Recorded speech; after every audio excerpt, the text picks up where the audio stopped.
Back ரொம்ப வெயிட்டா இருக்கு. வீட்டுல வேற லெவல்ல கொடுத்து அனுப்பிச்சிருப்பாங்க. நீ வெள்ளிக்கிழமல்ல ஒரு கருக்கு ஒரு முறுக்கு.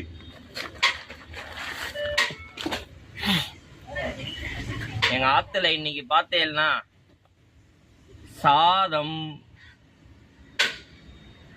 நீ வெள்ளிக்கிழமை நீங்க எல்லாம் நினைச்சிருப்பீங்க பாய் வீட்டுல இன்னைக்கு பறக்கிறது ஓடுறது தாவுறது அப்படின்னு.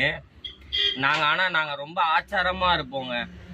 இங்க பாருங்க, நாங்க ரொம்ப ஆச்சாரமான ஃபேமிலி. இந்த ஓடுறது பறக்கிறதெல்லாம் சாப்பிட மாட்டோம். ஒன்லி காய்கறிகள் தான் எங்க வீட்டுல. இந்த ஓடுறது பறக்கிறது இதெல்லாம் சாப்பிட்டோம்னா தொட்டி விட்டுருவாங்க எங்க வீட்டுல. என்ன சாம்பார்